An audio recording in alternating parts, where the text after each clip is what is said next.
Hello friends, this is Pragnesh Sudhar from Takshila English School. Welcome to our class SS. Today we are going to see chapter number 2 of class 9th. Chapter का नाम है first world war and Russian revolution. इस chapter में हम देखेंगे कि first world war जो थी वो किस वजह से हुई, what are the factor responsible behind that. First world war होने के बाद उसके कॉन्सिक्वेंस क्या क्या हुए, what were the consequence after the first world war, and Russian revolutions का क्या बड़ा हाथ रहा था इस वर्ल्ड वॉर में. सबसे पहली बात कि फर्स्ट वर्ल्ड वॉर हुई कब, ये हमें सबसे पहले पता होना चाहिए. तो मैं आपको बता दूं, the first world war taken took place, अगर हम बात करें तो वो हुई थी 1940 से लेके 1919 तक का ये जो फेज़ था, यानी ये जो 5 साल हम गिने, उस 5 साल फर्स्ट वर्ल्ड वॉर चली थी. ठीक है, आगे बढ़ते हैं. Let's see the prologue. The yearning of the Western European countries for the expansion of the empire and acquire new territories यानी colonies resulted in this countries going to Asia and Africa. अब European जो थे उनकी एक yearning यानी एक भूख जिसे हम कह सकते हैं, इच्छाएं जो थी अपने अपने एम्पायर को, अपने अपने टेरिटोरीज़ को, यानी अपने देश की जो सीमाएं थी उसको बढ़ाना था यूरोपियन कंट्रीज़ को. इसलिए वो उनको एशिया और अफ्रीका तक खींच लाई. Thus they establish their colonies and expanded their rules. जिस तरह से हम जानते हैं, आगे जैसे हमने ब्रिटिश रूल देखा था, वो भी एक यूरोपियन ही थे जिन्होंने यहाँ पे आके अपना अपना साम्राज्य जमाया. Consequently there arose a competition between European nations to establish colonies. और जाहिर सी बात है, यूरोप में कोई एक आध देश तो है नहीं. They have a lots of countries over there in Europe and that's why the competition began between European nations कि सबसे ज़्यादा कॉलोनीज़ कौन एस्टैब्लिश करेगा. और जाहिर सी बात है, जब कॉम्पिटिशन्स एक दूसरे के खिलाफ, एक दूसरे की कंट्री के लिए कि कौन सबसे सुपर पावर कहलाएगा, ये फीलिंग जब एस्टैब्लिश हो जाती है तो जाहिर सी बात है लोगों में डर, वॉर, ये सब कॉमन हो जाता है. This greed for the colonization among the Western European nations caused the economic, social and cultural ruins of the Asian African country. और इनकी जो ये ग्रीड थी यानी लालच थी वेस्टर्न यूरोपियन नेशंस की, जिसकी वजह से एशियन और अफ्रीकन कंट्री का इकोनॉमिक, सोशल और कल्चरल ये पूरा जो था कंट्री का वो रुइन हो गया. The result of this on the world politics was such that the world first world war, Bolshevik revolutions in Russia took place. और इन्हीं सब पॉलिटिकल इश्यूज़ की वजह से उसका रिजल्ट क्या आया, फर्स्ट वर्ल्ड वॉर हुई, बॉल्शेविक रेवोल्यूशन हुआ जिसे हम रशियन रेवोल्यूशन के नाम से भी जानते हैं. So let's start the first topic of our the chapter, western Europe and colonialism in Asia Africa. कि वेस्टर्न यूरोप जो था उन्होंने एशिया और अफ्रीका में कहाँ कहाँ किस तरह से अपनी कॉलोनियलिज्म यानी कॉलोनीज जो थी वो एस्टेब्लिश की. The western European countries wanted to expand their empire in Asia Africa. Their greed for the colonisations did not spare even their neighbouring country. इनकी लालच इतनी थी कि उन्होंने अपने आसपास की कंट्री को भी नहीं छोड़ा. Spain had taken control over Netherland, Belgium and Luxembourg. Later on, some of their provisions were captured by the France. When the Portuguese king died without an heir, Portugal came under the rule of a Spanish king because of his blood relation. जब Portuguese king जो था वो मर गया तो Portugal came under the rule of Spanish, क्योंकि उसके साथ उसके ब्लड रिलेशन थे. So for 6 decades the monopoly of establishing colonies in non European countries was in Spain. और इसीलिए नॉन यूरोपियन कंट्रीज़ कॉलोनीज़ जो है, यानी दूसरी कोई यूरोपियन कंट्री जो है, जो भी मीन्स यूरोपियन कंट्री नहीं है, वो उसकी अड़ोस पड़ोस की किसी भी कंट्री के ऊपर राज नहीं कर सकती. ये स्पेन वालों की मोनोपोली रही. Similarly Italy and Germany states became the victim of the greed of France and Austria. France और ऑस्ट्रिया की जो ग्रीड थी उसके विक्टिम बने इटली एंड जर्मनी.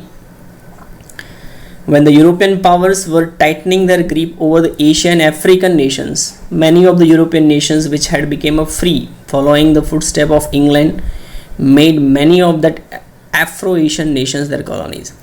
अब इसमें हुआ क्या कि जब ये when the European powers were tightening their grip, जब यूरोपियन पावर्स जो थे वो एशिया और अफ्रीकन नेशंस के ऊपर अपना ग्रीप जमाने की कोशिश कर रहे थे, जाहिर सी बात है, तो जब यूरोप की जो कंट्री जो दूसरे कंट्री के अंडर में थे उनके ऊपर का उनका फ्रीडम जो था वो, यानी उनके ऊपर की ग्रीप जो थी वो कम हुई, इसलिए उनको फ्रीडम मिली। इसलिए इंग्लैंड के ही फुटस्टेप फॉलो करते हुए उन्होंने भी एशिया और अफ्रीका में जाकर अपनी कॉलोनीज़ बसाना स्टार्ट किया। तो पहला जो देखेंगे इसमें है वो है कॉलोनियलिज्म इन एशिया, कि एशिया में किस तरह से कॉलोनियलिज्म हुआ। After the strengthening its grip over India, England expanded its empire in Sri Lanka, Myanmar. यानी भारत पे जैसे ही इंग्लैंड की ग्रीप बनी, उन्होंने श्रीलंका, म्यांमार यानी बर्मा, सिंगापुर एंड मलेशिया के ऊपर अपना राज जमाना शुरू किया। England entered China also, but due to the opium trade center, ये याद रखिएगा, it is very much important. ये पूछा जाता है आपको कि what is opium trade. Opium actually एक तरह की फसल है जो जिस तरह से शराब बनती है, तंबाकू बनती है, उसी तरह से ओपियम भी एक तरह की ट्रेड है। तो opium trade between England and China के बीच में हुआ था, तो जहाँ पे चाइनीज़ लोगों ने इसका विरोध किया और एक ओपियम वॉर के नाम से भी जाना जाता है। There were wars 1839 and 1842 which came to be known as opium wars in history. तो इसे ओपियम वॉर्स के नाम जाता है। ये टर्म पूछी जाती है 1 मार्क्स में, what is opium Wars, explain, ऐसा करके। China lost this war and thereby lost 5 of its port to England। China जाहिर सी बात है हार गया, 5 उसके जो पोर्ट थे वो उसको इंग्लैंड को देने पड़े, where England could carry their trades and thus expanded their empire। जहाँ से इंग्लैंड जो था वो अपना ट्रेड कर सकता था। Taking advantage of China's weakness, Japan, Russia, Germany, France, Belgium and America also acquired trade and political rights. China की वीकनेस देखकर बाकी सारे यूरोपियन कंट्री जैसे कि जापान है, रशिया है, Germany, France, Belgium and America, इन सभी ने भी वहाँ पे अपना ट्रेड एक्वायर्ड किया, पॉलिटिकल राइट्स जमाने लगे। Enormous oil resource in a desert region of West Asia attracted the Europeans to establish a colonies there.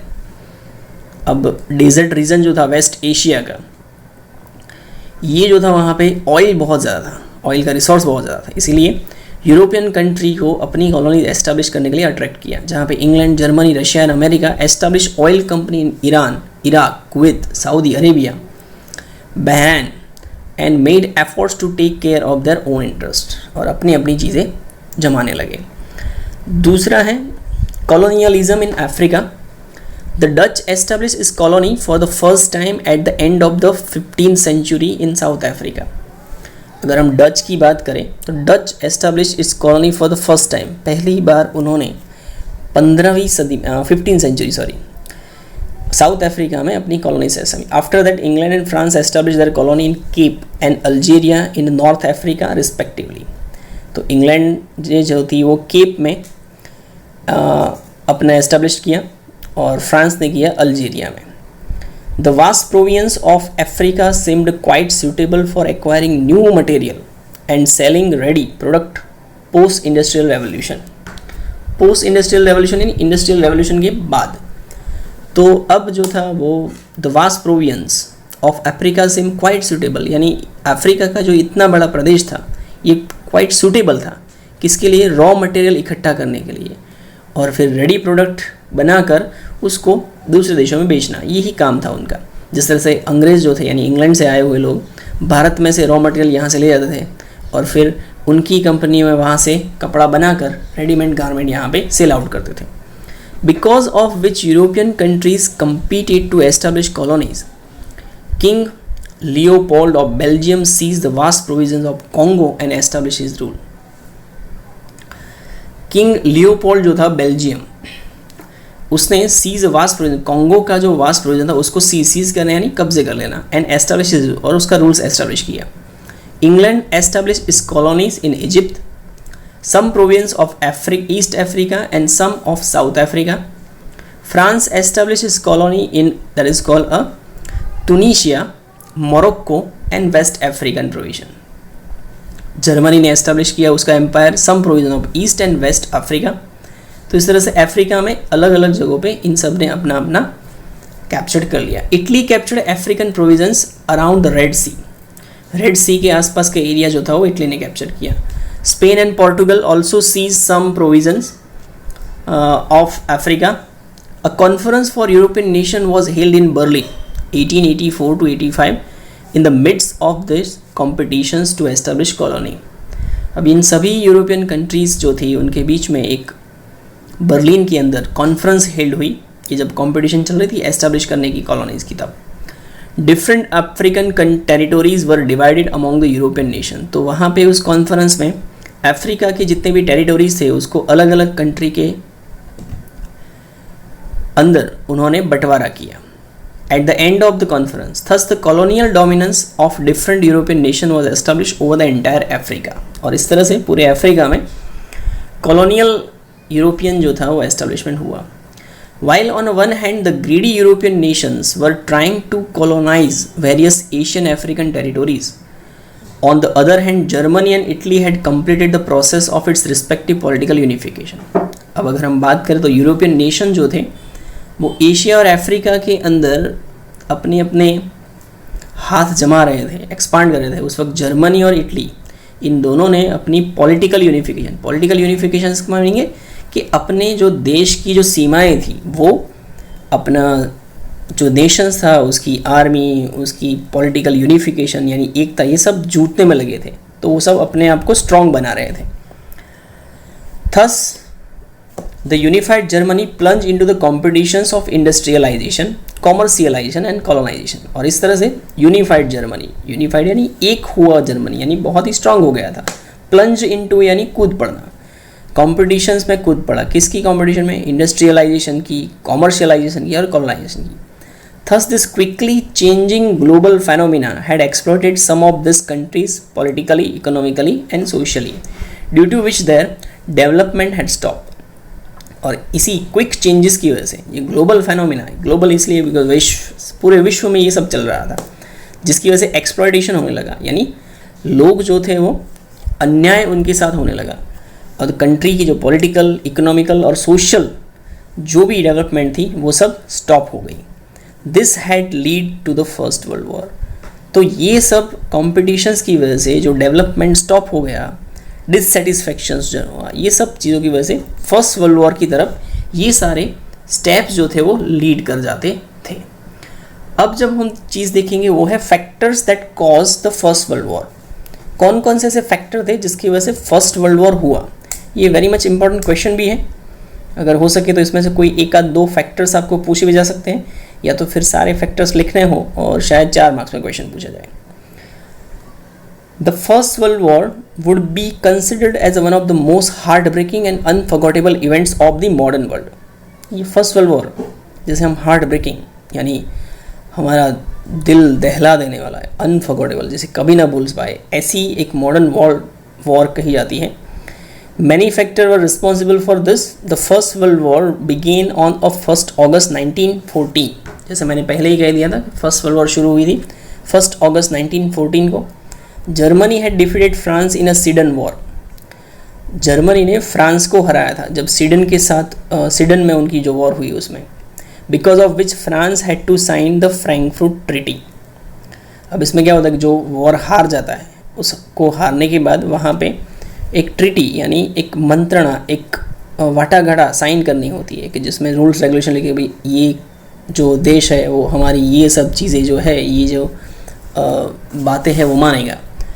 तो फ्रांस को ना फ्रैंकफर्ट ट्रीटी जो थी वो साइन करनी पड़ी 1871 में, according to which France had to pay a war fine. अब ये चीज़ें खास याद रखना है कि ये फ्रैंकफर्ट ट्रीटी थी क्या। तो फ्रैंकफर्ट ट्रीटी क्या थी?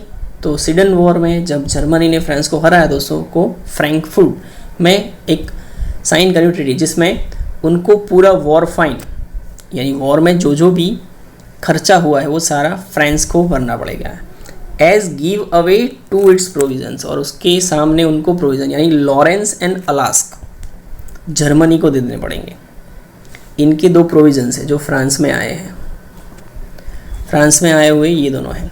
France had not been able to overcome these humiliations. Thus, the Frankfurt Treaty itself was the cause of the First World War. तो हम कह सकते हैं कि ये जो फ्रैंकफर्ट ट्रीटी जो थी वो उसके आप में ही एक फर्स्ट वर्ल्ड वॉर का कॉज है, क्योंकि फ्रांस को डिससेटिस्फेक्शन हुआ. The end of war sword the seeds of the future war. और एक्चुअली जर्मनी और फ्रांस के बीच में वॉर तो एंड हो गई, लेकिन उसके एंड के साथ फ्यूचर वॉर के जो बीज थे वो तो उसने बो दिए थे, क्योंकि डिससेटिस्फाइड सिटी थी, जाहिर सी बात है. सबसे पहला फैक्टर हम देखेंगे economic factor. England had established its vast empire in Asia and Africa in 19th century and it exploited its colonies economically and became rich. Asia और अफ्रीका में जैसे ही उन्होंने अपना एस्टैब्लिशमेंट किया 19th century में, तो वो तो रिच बनते ही गए, लेकिन इकोनॉमिकली उन्होंने इस देश को, एशिया और अफ्रीका की कंट्रीज़ को एक्सप्लॉइट किया. Due to industrialization and swift colonization, Europe required huge quantity of raw material.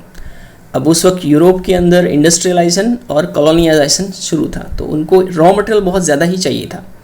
In the last quarter of 19th century, Germany had started competitions to procure the market in Asia and Africa.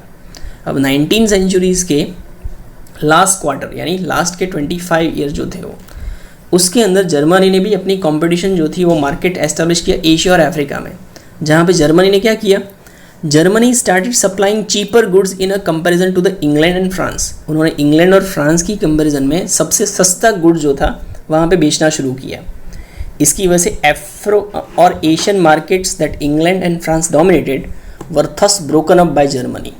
तो अब England और France का जो dominated market था Asia और Africa में, वो क्या हुआ, टूट गया. किसके द्वारा, जर्मनी के द्वारा.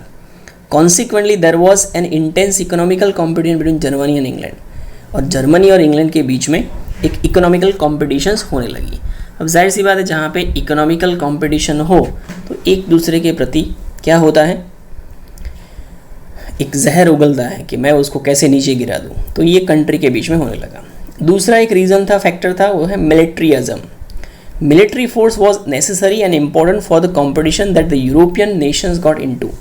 For expansion, England, France, Austria, Russia ETC had began expanding their military power. तो ये सारे अपने अपने मिलिट्री पावर को बढ़ाने लगे थे. While in a country like Japan, Italy, Germany compulsory military training had started. और सामने जापान, इटली में तो कंपलसरी मिलिट्री ट्रेनिंग स्टार्ट कर दी थी. Production of the weapon was increased under the pretext of self defence. ऐसा कहते थे कि भाई हम हमारे सेल्फ डिफेंस के लिए सब कर रहे हैं, और वेपन बनाने का काम शुरू हुआ. Thus militarism got an impetuous. Impetuous का मीनिंग होता है तेज़ होना, ज़्यादा बढ़ावा होना, यानी मिलिट्रिज्म को ज़्यादा बढ़ावा मिला. Military competitions added to economic competitions create a serious atmosphere of war. अब जाहिर सी बात है, मिलिट्रीज कॉम्पिटिशन बढ़ी तो इकोनॉमिकल कंपटीशन बढ़ी, क्योंकि जहाँ पे मिलिट्री बढ़ती है, जहाँ पे वेपन्स बढ़ते हैं, तो सामने उसी चीज़ों को बढ़ाने के लिए उतना ही इकोनॉमिकल कंपटीशन बढ़ता है. और इसकी वजह से एक बहुत ही सीरियस एटमॉस्फेयर वॉर का हुआ. तीसरा जो फैक्टर्स है वो है ग्रुपिज़म, सीक्रेट ट्रीटीज़. जाहिर सी बात है कि वो कहते हैं ना, एक कहावत सुनी होगी, दुश्मन का दुश्मन यानी दोस्त. तो यहाँ पे भी ऐसा ही हुआ, सब लोग ग्रुप बनाने लगे कि एक दूसरे की कंट्री को या सबसे पावरफुल कंट्री को नीचे दिखाने के लिए या गिरा देने के लिए एक दूसरे का ग्रुप बने. तो कैसे ग्रुप बने, तो groupism and secret treaties played a major role in the first world war. अब पहली वर्ल्ड वॉर में ग्रुपिज्म जो था वो बहुत ज़्यादा चला. The world was divide into 2 groups before the first world war. First world war के सामने देखें तो दुनिया जो थी वो 2 ग्रुप में बढ़ गई थी. On one side was the group of Germany, Austria. तो आप देख सकते हो कि पहला जो ग्रुप था, अगर हम बात करें उसी ग्रुप की, तो द फर्स्ट ग्रुप की अगर हम बात करें तो दैट इज़ कॉल्ड, जिसमें था Germany, Austria, Hungary, Bulgaria and Turkey. तो ये 5 कंट्री जो थी वो एक ग्रुप में थी. वाइल ऑन अदर साइड से अगर हम बात करें, जहाँ पे ग्रुप में था England, France, Russia and Japan. आप देख सकते हो यहाँ पे England, France, Russia and Japan, ये अभी फर्स्ट वर्ल्ड वॉर में साथ में है. फिर आप देखेंगे कि सेकेंड वर्ल्ड वॉर में कैसे अलग हो गए. Feeling of jealousy, enmity, enmity यानी दुश्मनी, मिसट्रस्ट, एक दूसरे पे भरोसा ना करना, फियर, हेट्रेड यानी नफरत, evolve between the groups which was an important factor of the first world war. तो ये सब फीलिंग जो थी वो क्या हुई, ऐड हुई, जो शायद सबसे ज़्यादा इम्पोर्टेंट है फर्स्ट वर्ल्ड वॉर होने के लिए। उसके बाद था feeling of fiercer nationalism. Fiercer nationalism, nationalism का मीनिंग होता है अपने देश के लिए मान सम्मान होना, प्यार होना, बहुत अच्छी बात है, सबको होता है। लेकिन फायरसीयर नेशनलिज्म, फायरसीयर यानी बहुत ही ज़्यादा, एक्सेसिव, कि बस हमारा ही नेशन है, दूसरे सारे नेशन हैं ही नहीं, इस तरह की जो फीलिंग होती है वो बहुत भयानक होती है। तो उसके लिए अगर हम बात करें तो that is known as a fiercer nationalism. The independence of the Belgium and Greece and unification of the Germany and Italy were the result of nationalism. अब अगर हम बात करें तो Belgium, Greece and the unification of Germany and Italy were a result of nationalism. ये सब nationalisms की वजह से बने हैं। But later the feeling of nationalism took an a extreme and a narrow form in Europe. लेकिन इसका जो स्वरूप था नेशनलिज्म यानी राष्ट्रवाद, अच्छी बात होती है, अपने देश के लिए प्यार होना बहुत अच्छी बात होती है, लेकिन इसने बहुत ही भयंकर स्वरूप ले लिया था और बहुत ही छोटी सी सोच वाला हो गया था। Economic jealousy, competitions, colonialism in Europe had increase so much that the nations interest of each others began to clash। ये सब चीज़ें इतनी बढ़ गई कि एक दूसरे के नेशंस का जो इंटरेस्ट था, जो चीज़ें थी, वो एक दूसरे के साथ टकराने लगी। Leading European nations began teaching extreme and destructive nationalism to its people. और जो लीडिंग यूरोपियन नेशंस थे वो अपने देश के लोगों को बहुत ही डिस्ट्रक्टिव यानी खराब, भयंकर, तबाह करने वाली जो नेशनलिज्म थी, राष्ट्रवाद सिखा रहा था। जैसे आतंकवाद सिखाया जाता है ना लोगों को, उस तरह से। Love for own Nations and hatred for the other Nations was encouraged. लोगों में ये मेन भावना जो थी वो तब्दील हुई, जैसे कि love for the own nation, this is the main feeling कि अपने देश से प्यार करो, बाकी के लोगों को नफरत करो। The German chief Kaiser William, जिसे विलियम कैजर के नाम से जाना जाता है, ये जर्मन का चीफ था उस वक्त, was the other originators of nationalism and colonialism।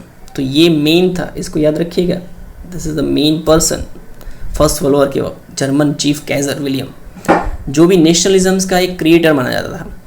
He was over ambitious and believed in a world leadership. ये भाई साहब का बिलीव किस में था, वर्ल्ड लीडरशिप, यानी दुनिया के ऊपर अपना लीडरशिप जमाना था उनको, और कुछ नहीं करना था। He just wanted to make a leadership on the whole world. He wanted to get things done according to his will with the help of his grand military power। वो चाहता था कि बस मेरी इच्छा के मुजब ही हो, उसके पास जितना ग्रांड मिलिट्री पावर था उसकी वजह से। The feeling of war spread across the other nations as in Germany and this had resulted in the First World War। और ये भी रीज़न बना फर्स्ट वर्ल्ड वॉर के लिए। नेक्स्ट देखेंगे role of newspaper. Role of newspaper जो था वो किस तरह से इम्पोर्टेंट बना, फैक्टर बना, क्योंकि अब जाहिर सी बात है कि ये जो फीलिंग थी नफ़रत की, हेट्रेड की, इन सब को तेज़ बनाना है और ज़्यादा फैलाना है। तो फैलाने के लिए कौन सी चीज़ काम आएगी, दैट्स कॉल्ड मीडिया, और वो था न्यूज़पेपर।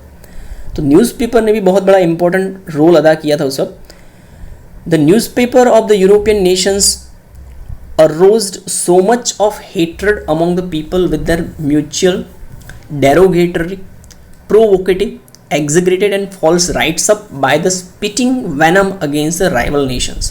अब न्यूज़पेपर्स में, यूरोप के न्यूज़पेपर में क्या होता था, तो वो लोग सिर्फ एक ही काम करते थे। कौन सा काम, कि दूसरे कंट्रीज़ के जो लोग हैं, means hated among the people with their mutual, एक दूसरे के प्रति नफरत, डेरोगेटरी यानी धिक्कार, प्रोवोकेटिव, प्रोवोकेटिव का मीनिंग क्या होता है, उकसाना, एग्जग्रेटेड करना यानी अतिशय ज़्यादा ही चीज़ें जो थी वो बता देते, फॉल्स, फॉल्स यानी गलत चीज़ें लिखना। और वेनम, वेनम का मीनिंग क्या होता है आप समझ सकते हो, what is the meaning of venom, venom यानी जहर। तो अपने जो राइवल नेशन था उसके खिलाफ वो जहर उगलते थे। That rulers of the respective nation could not even make efforts for establishing peace and harmony. और वहाँ के जो रूलर्स थे पर्टिकुलर नेशंस के, वो भी शांति और हारमनी बनाने में फेल थे, वो भी एफर्ट नहीं करते। तो न्यूज़पेपर ने बहुत ही बड़ा एक रोल अदा किया लोगों को उकसाने का। लास्ट 6 नंबर का जो फैक्टर्स है वो है फिलोसॉफी अबाउट वॉर। वॉर यानी लड़ाई के लिए लोगों के अंदर क्या मानसिकता थी। जिस तरह से हम आप जानते हैं कि जैसे आतंकवादी है, टेररिस्ट होते हैं, तो टेररिस्ट के दिमाग में एक ही चीज़ होती है कि वो जिहाद के नाम पर, धर्म के नाम पर लोगों को मारते रहते हैं, जबकि सचमुच में उनको उसके बारे में पता ही नहीं है। वो ये समझते हैं कि इन सब लोगों को मारना हमारे लिए बहुत बड़ी बात है, बहुत अच्छी बात है, हमें स्वर्ग में जगह मिलेगी, ये मिलेगा, लेकिन ऐसा कुछ होता नहीं है। तो यहाँ पे भी वॉर की जो फिलोसॉफी थी कुछ ऐसी ही थी। काफ़ी सारे ऐसे राइटर्स थे जिन्होंने वॉर के बारे में कुछ अच्छी अच्छी चीज़ें लिखी कि वॉर अच्छी होती है। जैसे कि the policy of war is welfare, ये चीज़ें, वॉर इज़ वेलफेयर यानी युद्ध ही कल्याण है, उसके अलावा कोई रास्ता ही नहीं है। ये चीज़ जो थी वो यूरोप में बढ़ने लगी। जर्मन राइटर्स जिसका नाम था Trotsky published magazines only the mighty deserve to live. ये ट्रॉट्स्की जो था उसने एक मैगजीम पब्लिक किया था, यानी एक मंत्र बना के कि भाई जिसके पास ताकत है उसी को जीने का हक है। फिर दूसरा था war alone is a national need. आप देख सकते हो war alone is a national need, यानी सिर्फ और सिर्फ किसी भी नेशंस की ज़रूरत क्या है, लड़ाई। फिर एक था नेटजी द जर्मन राइटर, उसने एक्सप्रेस किया था सेक्रेड वर्क। उसने वॉर को क्या एक्सप्रेस किया है, सेक्रेड वर्क। ये सब याद रखिएगा किस राइटर ने वॉर के बारे में क्या फिलोसॉफी अपनी पेश की है, वो भी MCQ में और ऑब्जेक्टिव में पूछी जाती है, that you have to remember. तो ये 6 फैक्टर थे जो धीरे धीरे फर्स्ट वर्ल्ड वॉर की तरफ लीड कर रहे थे। अब इमीडिएट फैक्टर जो बना कि फर्स्ट वर्ल्ड वॉर तुरंत ब्रोक डाउन हुई, कि शुरू हो गई, तो वो कौन सी थी, तो वो देखते हैं। मेन चीज़ यहाँ पे है, this is the para, we can say that कि इमीडिएट जो रीज़न था, दैट इज़ कॉल्ड इमीडिएट चीज़ जो बनी वो, that is called immediate. The prince of Austria and his wife were assassinate.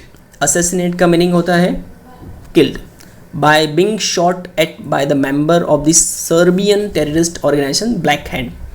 Black Hand Serbian terrorist organization था जिसके द्वारा ऑस्ट्रिया जो था उसकी किंग, प्रिंस और वाइफ दोनों को मार दिया गया था। Austria blamed Serbia for the involvement in the act, और ऑस्ट्रिया ने किसके ऊपर ब्लेम लिया, पूरे नेशन सर्बिया के ऊपर, कि भाई इसमें इस एक्ट में किसका इन्वॉल्वमेंट है, उनका। And gave an ultimatum to hand over the culprit to the Austria with in 48 hours. और उन्होंने सर्बिया को ये कहा कि भाई 48 आवर्स में हमें जो भी कल्प्रिट यानी गुनहगार जो है उसको हमारे हवाले कर दीजिए। Serbia declare it's ignorance in the matter. Serbia ने तो ऐसे प्रतीत किया कि भाई हमें तो कुछ मालूम ही नहीं है, इग्नोरेंस यानी हम तो अज्ञान है इसके बारे में जाने। Without listening to the anything from Serbia, Serbia की तरफ से कुछ भी सुने बिना Austria declare a war on Serbia. Austria ने सर्बिया के खिलाफ वॉर छेड़ दी। And the first world war began with this, और इस तरह से फर्स्ट वर्ल्ड वॉर जो थी वो बिगेन शुरू हो गई। So this was how the first world war began. ठीक है, ये उसके फैक्टर थे, कॉलोनिज्म थे, तो इसके फैक्टर जो थे वो खास आप लर्न करिएगा। That is a main important questions in this chapter कि कौन कौन से फैक्टर जो रिस्पॉन्सिबल थे। नेक्स्ट लेक्चर्स में हम और आगे बढ़ेंगे, तब तक के लिए थैंक यू सो मच।